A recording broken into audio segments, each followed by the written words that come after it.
Hello everyone. तो history of computer का ये सेकंड लेक्चर है। अगर अभी तक आपने प्रीवियस लेक्चर नहीं देखा है तो पहले उसको देख लीजिए, फिर इस पार्ट को कंटिन्यू करिए। तो प्रीवियस पार्ट में हमने मार्क 1 के बारे में पढ़ा था। अब इस पार्ट में हम ENIAC के बारे में पढ़ेंगे। ENIAC का मतलब होता है electronic numerical integrator and computer. तो इस कंप्यूटर को 1945 में जे प्रेस्पर एकर्ट और जॉन मॉशली ने इन्वेंट किया था। और ये जो कंप्यूटर था ये पहला programmable general purpose electronic digital computer था। यानी इससे पहले के जो कंप्यूटर थे वो सिर्फ साइंटिफिक पर्पज़ के लिए यूज़ किए जाते थे।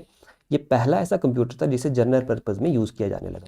और जिस दिन इस कंप्यूटर को रिलीज़ किया गया था उस दिन को फर्स्ट कंप्यूटर डे या फिर वर्ल्ड कंप्यूटर डे की तरह मनाया जाता है। तो ये भी याद रख लीजिए, 15 फेब 1946 को इस कंप्यूटर को रिलीज़ किया गया था, ENIAC को। और इसे बनाया किसने था? जे प्रेस्पर एकर्ट और जॉन मॉशली ने। तो 20 एक्यूमुलेटर इसमें यूज़ किए गए थे, 18,000 वैक्यूम ट्यूब्स यूज़ की गई थी, 10,000 कैपेसिटर्स यूज़ किए गए थे। बाकी ये जो कंप्यूटर था ये 1 सेकंड में 5000 एडिशंस करने में सक्षम था। बट इसमें जो है वो इंटरनल मेमोरी की कमी थी और इसको बार बार मैनुअली रिप्रोग्राम करना पड़ता था। बाकी ये कंप्यूटर जो था ये फुली इलेक्ट्रॉनिक भी था, प्रोग्रामेबल भी था और जनरल पर्पज़ में भी इसे यूज़ किया जाता था। तो याद रखेंगे इन फैक्ट्स को, ENIAC से काफ़ी क्वेश्चन पूछे जाते हैं एग्जाम में। फिर इसके बाद नेक्स्ट जो कंप्यूटर आया उसका नाम था एडवैक। एडवैक मतलब electronic discrete variable automatic computer. 1949 में इसे भी जे प्रेस्पर एकर्ट और जॉन मॉशली ने इन्वेंट किया था। और इस कंप्यूटर में अरिथमेटिक ऑपरेशंस के लिए बाइनरी नंबर्स यूज़ किए जाते थे और जो इंस्ट्रक्शंस थी वो भी डिजिटली स्टोर की जाती थी। फिर इसके बाद नेक्स्ट जो कंप्यूटर आया वो था electronic delay storage automatic calculator यानी कि एडसेक। तो एडसेक को 6 में 1949 में रिलीज़ किया गया था और इसे भी जे प्रेस्पर एकर्ट और जॉन मॉशली ने ही डिज़ाइन किया था। और ये जो कंप्यूटर था ये पहला practical general purpose stored program electronic computer था। यानी कि ये जनरल पर्पस भी था, इसमें स्टोरेज कैपेसिटी भी दी गई थी और ये फुली इलेक्ट्रॉनिक भी था। तो ENIAC से जो है जनरल पर्पस कंप्यूटर्स की शुरुआत होती है। बट ENIAC में स्टोरेज कैपेसिटी नहीं थी, इस कंप्यूटर में स्टोरेज कैपेसिटी भी दी गई थी। ये पहला कंप्यूटर था जिसमें स्टोरेज कैपेसिटी दी गई थी। और बाकी इस कंप्यूटर को जॉन वॉन न्यूमैन के मशीन प्रिंसिपल्स के ऊपर डिज़ाइन किया गया था। तो ये चीज़ भी आपने याद रखनी है कि कंप्यूटर का जो पहला आर्किटेक्चर है वो किसने दिया था? जॉन वॉन न्यूमैन ने। और स्टोर्ड प्रोग्राम का कंसेप्ट भी जॉन वॉन न्यूमैन ने दिया था। यहाँ से भी काफ़ी क्वेश्चन पूछे जाते हैं। बाकी ये इस कंप्यूटर के कुछ कंपोनेंट्स थे, जैसे मर्करी डिले लाइंस को मेमोरी के लिए यूज़ किया जाता था, वैक्यूम ट्यूब्स को लॉजिक के लिए यूज़ किया जाता था और पंच टेप को इनपुट के लिए यूज़ किया जाता था। तो 2-3 चीज़ें यहाँ पे याद रखने लायक है। पहला कंप्यूटर जिसमें स्टोरेज कैपेसिटी दी गई थी वो एडसेक है। पहला computer architecture John von Neumann ने दिया और स्टोर्ड प्रोग्राम का कंसेप्ट भी जॉन वॉन न्यूमैन ने दिया। और जॉन वॉन न्यूमैन के आर्किटेक्चर में एक सिंगल शेयर्ड मेमोरी दी गई थी प्रोग्राम और डाटा को स्टोर करने के लिए। एक सिंगल बस सिस्टम दिया गया था मेमोरी को एक्सेस करने के लिए। अरिथमेटिक यूनिट इसमें अवेलेबल थी और एक प्रोग्राम कंट्रोल यूनिट भी दी गई थी। बाकी एक और फैक्ट यहाँ पे इंपॉर्टेंट हो जाता है, ये पहला ऐसा कंप्यूटर था जिसपे एक कंप्यूटर गेम रन की गई थी। और इस गेम को बनाया किसने था? सैंडी डगलस ने। तो OXO इस गेम का नाम था, या इसे टिक टैक टो भी कहा जाता है। वो 0 और X वाली जो गेम हम खेलते हैं वही थी ये। तो ये चीज़ भी हम याद रखेंगे कि दुनिया की पहली कंप्यूटर गेम कौन सी थी? OXO या फिर टिक टैक टो। और इसे बनाया किसने था? सैंडी डगलस ने। और इस गेम को रन किस पे किया गया था? एडसेक कंप्यूटर पे। बाकी एक और चीज़ यहाँ पे नोट करने लायक है कि यही ऐसा कंप्यूटर नहीं था जिसमें स्टोर्ड प्रोग्राम का कंसेप्ट दिया गया था। एक और कंप्यूटर था जो इससे भी पहले रिलीज़ किया गया था, मैनचेस्टर बेबी के नाम से, और जिसका दूसरा वर्जन आया था मैनचेस्टर मार्क 1 के नाम से। तो इस कंप्यूटर को 21 जून 1948 में ही रिलीज़ कर दिया गया था। तो अगर आपसे पूछे पहला इलेक्ट्रॉनिक स्टोर्ड प्रोग्राम कंप्यूटर कौन सा था, तो वो था मैनचेस्टर बेबी। बट अगर इसके साथ जनरल पर्पस भी जोड़ दिया जाता है तो फिर आएगा एडसेक। और मैनचेस्टर बेबी को एक दूसरे नाम से भी जाना जाता है, स्मॉल स्केल एक्सपेरिमेंटल मशीन। यानी कि ये कंप्यूटर जो सिर्फ एक्सपेरिमेंटल पर्पस के लिए बनाया गया था, जनरल पर्पस में इसे यूज़ नहीं किया गया था। और इस कंप्यूटर के डिज़ाइनर कौन कौन थे? फ्रेडरिक सी विलियम्स, टॉम किल्बर्न और जियोफ टूटिल। फिर इसके बाद नेक्स्ट जो मशीन आती है उसका नाम है यूनिवैक। यूनिवैक मतलब यूनिवर्सल ऑटोमेटिक कंप्यूटर। और ये जो मशीन है ये पहली कमर्शियली अवेलेबल मशीन थी, यानी कि इस मशीन को मैन्युफैक्चर करके आम जनता को भी बेचा जाने लगा। तो इस मशीन को भी एकर्ट और मॉशली ने ही डिज़ाइन किया था 1951 में। और क्योंकि इस मशीन को सबसे पहले कमर्शियली अवेलेबल किया गया था तो इसे मार्क किया जाता है as a birth of modern computers. और इस कंप्यूटर पे जो ऑपरेटिंग सिस्टम रन किए गए थे वो थे एक्जैक 1, एक्जैक 2 और बैच ऑपरेटिंग सिस्टम। फिर इसके बाद कुछ और इन्वेंशंस हैं जो कि कंप्यूटर वर्ल्ड में रेवोल्यूशन लेके आई थी। तो सबसे पहले ट्रांजिस्टर आता है। ट्रांजिस्टर का इन्वेंशन किया था विलियम शॉकली, वाल्टर ब्राटिन और जॉन बार्डिन ने। इन्होंने बेल लैब्स में 1953 में इसका इन्वेंशन किया था। फिर इसके बाद 1958 में क्लेयर किल्बी और रॉबर्ट नॉइस ने IC यानी कि इंटीग्रेटेड सर्किट का इन्वेंशन किया।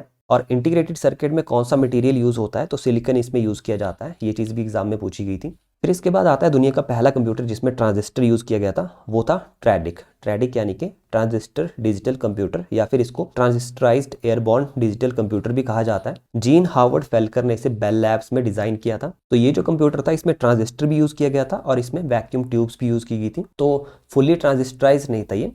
पहला फुली ट्रांजिस्टराइज कंप्यूटर कौन सा था? IBM का 601, जिसे राफ पामर, जेरियर हेडार्ड और बायनर फेल्प्स ने डिजाइन किया था, और इस मशीन को हार्वेल कैडेट भी कहा जाता है। तो याद रखेंगे दुनिया का पहला फुली ट्रांजिस्टराइज कंप्यूटर कौन सा था? IBM 604 या फिर हार्वेल कैडेट। फिर इसके बाद आता है दुनिया का पहला माइक्रो प्रोसेसर या फिर पहला सिंगल चिप माइक्रो प्रोसेसर। इसका नाम था इंटेल 4004, जिसे मार्शियन टेड हॉफ ने डिजाइन किया था 1971 में।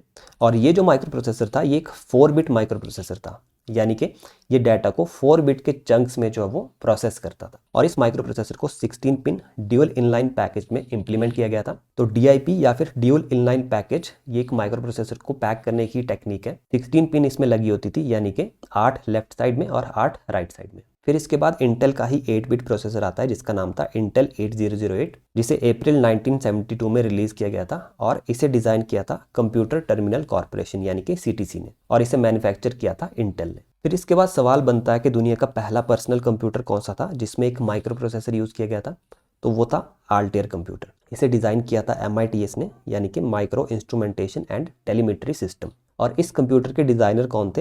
Henry Edward Roberts. 1974 में इन्होंने इसे डिजाइन किया था। फिर इसके बाद एक और कंप्यूटर आता है जिसे दुनिया का पहला पर्सनल कंप्यूटर कहा जाता है, बट इसमें माइक्रो प्रोसेसर यूज नहीं हुआ था। तो अगर आपसे पूछे पहला पर्सनल कंप्यूटर कौन सा था, तो वो था कैनबेक 1, जिसे डिजाइन किया था जॉन ब्लैंकन बेकर ने। और अगर पूछते कि पहला पर्सनल कंप्यूटर जिसमें माइक्रो प्रोसेसर लगा था, तो वो था आल्टेयर। बाकी इंटेल 4004 माइक्रो प्रोसेसर के बारे में एक और चीज याद रख लीजिए, इस कंप्यूटर को सबसे पहले बीजीकॉम 141 PF प्रिंटिंग कैलकुलेटर में यूज किया गया था। देन इसके बाद 1964 में IBM का 360 आता है, जो कि पहला कंप्यूटर था जिसमें इंटीग्रेटेड सर्किट को यूज किया गया था। तो इंटीग्रेटेड सर्किट कुछ अलग नहीं है, एक प्रिंटेड सर्किट बोर्ड लिया जाता है, यानी कि PCB लिया जाता है, और उस पर बहुत सारे ट्रांजिस्टर लगा दिए जाते हैं, तो इसी को इंटीग्रेटेड सर्किट कहा जाता है। तो IBM 360 ऐसा कंप्यूटर था जिसमें सबसे पहले इंटीग्रेटेड सर्किट का यूज किया गया था।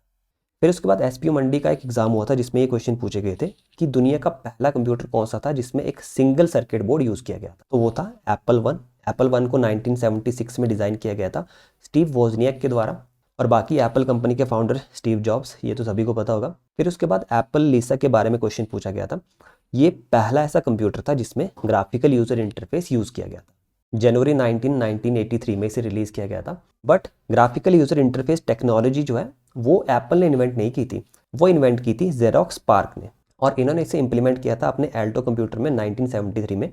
बट ये भी एक कंसेप्चुअल मॉडल था, वर्किंग नहीं था ये, तो इसलिए पहला computer with graphical user interface बन जाता है एप्पल का लीसा। याद रखेंगे इस फैक्ट को। और ग्राफिकल यूजर इंटरफेस इन्वेंट किसने किया था? जेरोक्स कंपनी ने। फिर उसके बाद SPU मंडी के दूसरे वाले पेपर में एक क्वेश्चन पूछा गया था कि दुनिया का पहला ऑपरेटिंग सिस्टम कौन सा था? तो ये था GMNAA-IO।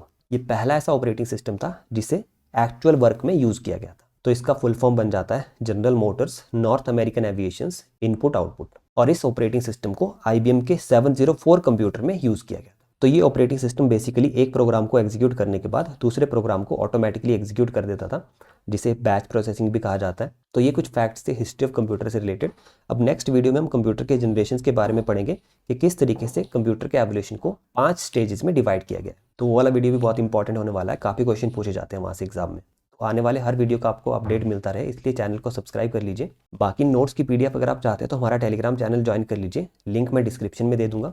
और अगर हमारा पेड बैच ज्वाइन करना चाहते हैं तो हमारी ऐप डाउनलोड कर लीजिए, उसका लिंक भी मैं डिस्क्रिप्शन में दे दूंगा। पेड बैच में सबसे पहले तो आपको डेली लाइव क्लासेस मिलती हैं मॉर्निंग और इवनिंग में। दूसरा, सभी लाइव क्लासेस की आपको रिकॉर्डिंग प्रोवाइड की जाती है ताकि आप बाद में रिवाइज कर सकें। इसके अलावा आपको प्रीवियस ईयर क्वेश्चंस भी प्रैक्टिस करवाए जाते हैं, मॉक टेस्ट आपको प्रोवाइड करवाए जाते हैं पेड बैचेस में। और इसके अलावा लाइव क्लास में अगर आपको कोई डाउट आता है तो आप 1-to-1 मेरे से बात करके पूछ सकते हैं।